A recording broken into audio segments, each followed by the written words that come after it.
There's a rehabilitation centre just about 50 metres down the street here. Sure. And every time I go and get a drink down at the shop there, only 2 days ago I saw a lady who appeared to have had a stroke or something. Here she was learning how to walk in a walker. Exactly so. And her husband, and she would have been mid to late 60s. Yep. And her husband was standing behind her with an iPhone, recording her progress. Yeah. And I saw that for only 10 seconds, and then I can't stop thinking about it. When let's imagine this. They've been living together for 50 years. Everything is beautiful. They get along. They love each other. The kids are old now and grandkids. Next minute, something's happened to the love of his life. Yeah, sure. And here he is now, supporting her and videoing life's so fragile, and isn't it, mate? We all have to remember, Drew, that there but for the grace of God go us all. That can happen in one flick of an eyelid. As I say, Famo, to keep himself fit, was jogging home from, and he did a great job. We and I knew each other. I worked with a wine company at one stage, and he worked for another, and we were, socially, we were very good friends. And all of a sudden, Famo's just not there anymore, but his mind is, and that's, as you said, that's the hard part, that you know what you want to do, but you just can't do it. Yeah, so I can imagine something like signing 400 signatures. That's a task, and I want to complete it. I'm going to not go to bed until it is. Each one of them would have taken him probably 3 minutes to sign his. That just said, "Best wishes, Johnny Famishon," and it probably took him 3 minutes to do every one, but he made sure he did them before he came to the function next day. And that to me is inspiring. Yeah, it makes it all worthwhile. And those guys need to know. How.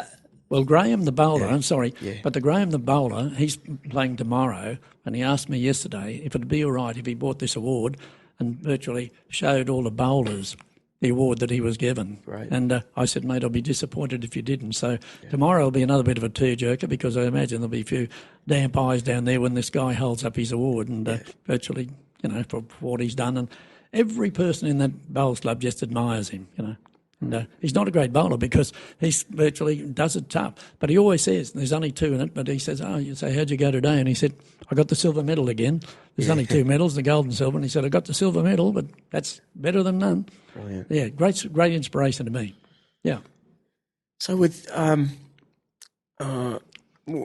really am interested in the style of how boxing has changed. Like, what do you think of modern, really modern boxing? And Drew, everyone says in the old days, these blokes wouldn't live with the old days. Right. 6-round boxers would have beaten up the bloke. Mate, that isn't true. There are some great boxers today. Let young Jeff Horn and so forth, who's from Brisbane now. He could be anything. And there is some great boxers. The only difference is, Drew, there's not the depth. In every division. Now, I'll go back to the days when I was boxing. They used to have 3-round trial bouts, which for novices, to virtually see if they could then go on and become decent boxers. And in those days, they wanted about half a dozen bouts of 3 2-minute rounds just to see if the kids had ability. And mate, there would be 80 people turn up to get matched up for that. Wow. Now, you're virtually flying, they're running around trying to make up a program, for a main. And that was just how good. Clive Stewart was one of the great heavyweight boxers in Australia, and he had 23 3-minute, 3 1-minute round or 3 2-minute round trial bouts before he graduated to get a 4-rounder. Now, they win 3 fights and they fight for a state title. Yeah.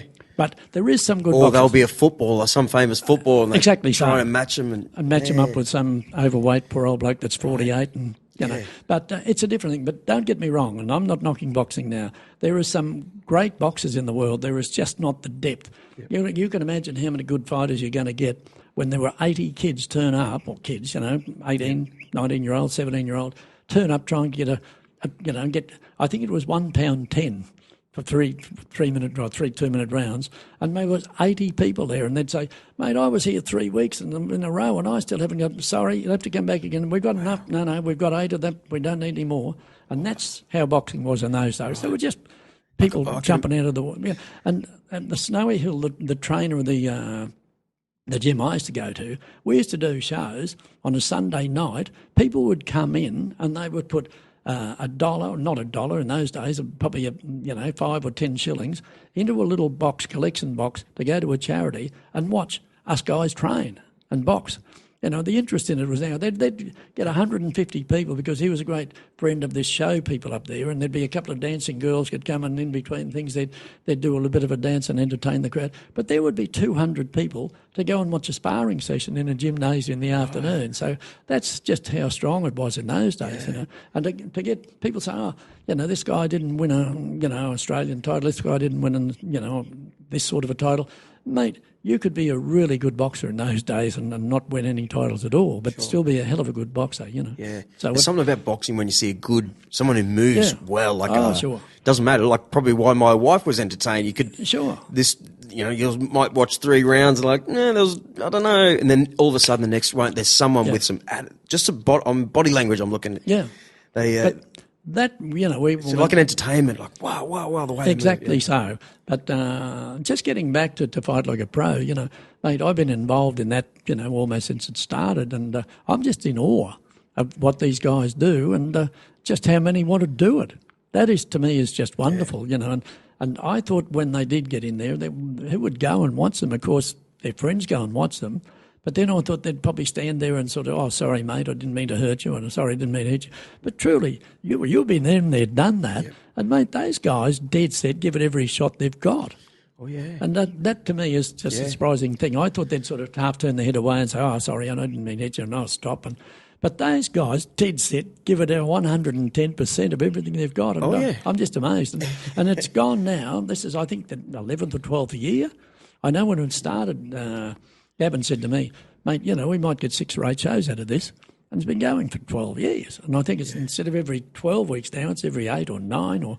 So it's a fascinating thing. It's the most incredible thing. And it does show that there is still, and as Gavin Top says, there's still a big interest in the sport of, protecting yourself and looking after yourself and just giving something. And boxing now is one of the biggest things with women and men. There's gymnasiums opening all over the Gold Coast, all over Australia, so there's still a big interest in it, right? And do you know, and that's a fact, there are more sport, they also, and they say boxing isn't that popular and boxing isn't this.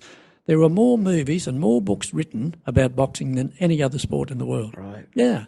There's boxing books, and there was the Rockies 5 and there was the Rockies 6 and so forth. And, so there is an underlying interest in we were all kind of cavemen, that oh, mate, we know we just need to see back a winner and see a winner. Yeah, and that's 100% true. Yeah. But I was amazed. And it was proven that there are more books and movies made about that sport than any other sport ever, which is incredible, Yeah, that's a good program. It's really just, Gavin Top and the crew. Yeah. I guess Gavin, g'day Gav. I hope you listen to this one. It's amazing to us all. Just on the, and I've got to mention the Olympics, and what happened there. People think about the Olympics as a gold medal on a bit of rope, and there's more to winning a gold medal than that. I can tell you a couple of stories about the difference between winning or losing a gold medal in boxing and probably another sport as well. There was a guy come out from England, a big guy called Audley Harrison. He was a super heavyweight, 6'7" or something, huge, with plaited hair, with some of it yellow and green. And he came over here with the job as a car washer in a used car lot in London and was getting £14 a week. Arrived in Sydney and fought in the super heavyweight division, won the gold medal, and instead of going back and working in a used car lot as a car washer, he went back and made that gold medal turned into $60 million. And that's the difference it made to his life. Mate, he went back and became a male model. He was on every talk show because he was a big West Indian sort of born, and he looked so incredible with a gold medal, and he was on every talk show in London and England. He was on then he became a male model. He fought for a couple of world heavyweight titles, but never great success. But his success then, and that gold medal turned into $60 million. Right. There was an American Negro come out, and I just can't think of his name off the top of my head, but he arrived on the understanding, and he was a real hot property as a heavyweight American Negro. He came out with the understanding if he won a medal, he would have signed a $20 million contract, not to fight, but to sign as a pro, a signed contract with this American business people. And he, with the luck of the draw, as they say, the luck of the draw meant that he fought Felix Savon in the first fight of the Olympics as the heavyweight division, who eventually won his third gold medal in a row over 3 Olympics, and that was unlucky for Douglas. Was his second name, or was his second name John Douglas or something like that, the American Negro, and he drew Felix Savon in the first fight, got beaten by that much, and went home. And instead of the $20 million contract signing, he went home, seeing he didn't win any medal. He went home and had his first fight in America. Was at $600 American dollars in a little club somewhere over in Chicago. Wow. So that was the difference both ways that it came into there. There was little. Does it mean that now though? Oh, mate, yeah. That's the difference in winning or a gold medal. So it can turn people's lives around. Oh, yeah. Don't worry about the gold medal hanging around your neck. Sure, yeah, exactly. A little Thailander called Samlak Kum Singh, I can even remember his name. Brilliant. Samlak Kum Singh won a gold medal, and he virtually was that clever. When he got his gold medal around his neck, he had the great big photo of the president or whatever he is of Thailand, yep. And he walked around saying, "I love the King of Thailand. I love the King of Thailand," with this great big photo. He went back and was given 2 petrol stations in the main road in Bangkok. Right. So that's the difference it made to his life. Yeah. So there's more than winning a gold medal in the Olympics. There were some incredible stories. And if I've got time, I'd like to tell you one more story about plenty of time. Felix, mate, let's get comfy and let's. Felix the Bon won the 3rd gold medal in a row, and there's only, I think he was the 3rd. There was Laszlo Papa, Hungarian, and another one, Felix Stevenson from Cuba, and they were the 2 that had won 3 gold medals in a row over 12 years. So that's a pretty big effort. And he was fighting the final of to win his 3rd gold medal in Sydney. There was a referee called Wayne Rose from Australia was refereeing the main fight. With about less than a minute to go, Savon got this terrible gash across the top of his eye. And Wayne Rose stopped and looked at it and said, "Now I've got a decision to make here. If I call the doctor up, the doctor will definitely stop this fight. If I let it go, I don't think there's that long to go. He will win the 3 gold medals in a row." Wayne Rose made the decision, and you can imagine if he'd made the decision to let it go on and the bloke had gone blind or something, he would have been the worst referee in the world. But Wayne Rose, a dear friend of mine, took the initiative and said, "Box on." And by the time they'd thrown 2 or 3 more punches, no more damage done, it was over, and the big Cuban won his 3rd gold medal in a row. Yeah. And he knew what Wayne Rose had done, and down in the dressing room he called for Wayne Rose to come in and burst out crying and says, "I thank you," in his broken English, and virtually knew that he was virtually the hero of all of Cuba because of a decision made by a young Australian referee. Nice. So there's some wonderful stories involved in the Olympic Games. Yeah, sure. But someone said, "Why wouldn't he go to America 3 times, only 32 years of age? Why wouldn't he go to America and sign a contract probably for $50 million to become a pro fighter in America?" And someone said, maybe one of the decisions was he went back to Cuba, and someone said maybe the decision had something to do with the regime over there, and he had 5 children, a wife and 5 children there as well. So maybe he didn't have much decision to make.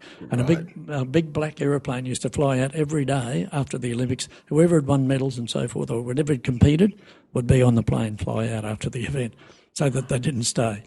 But that was a pretty exciting time, and I just thought I'd throw that in about the medals and so forth. Yeah, I guess what you're saying is that you are a big follower of Olympic boxing, particularly. When a lot of us are sideshare. Sure. Just like, the Olympics is coming to town. Yeah. Can I ask you then, how do they work in this day and age? You've got a professional boxer. Can anyone then become an Olympic boxer? Is there some sort of funny rule where they can't? It has always been, it's amateur only, even to the stage that virtually, if they'd even boxed with professionals, they couldn't virtually fight as an Olympian, which was crazy. It was just too far. But someone told me that this Olympics, professional boxers can enter. Wow. But can you imagine Money Mayweather, who was getting $200 million a fight, say, "Well, I might go over and fight for a gold medal hanging on a bit of string"? I don't think so. I hope he does. I imagine he wouldn't. Yeah, I know, but no. When you're talking about, I've got all the money in the world, what next? Well, that's right. I could But I really don't think any of the really top pros would go over and and do it. Maybe Anthony Mundine might, because Yeah. he says he's the best fighter in the world and the best sportsman, the greatest sportsman ever born. Don't worry about Bradman. And I all hope those he does. things. There's a part of me. I love him, mate. Like I love characters. I'm flat out. Surely, Yeah. if we get to Anthony Mundine, people that just follow boxing don't know the real Tony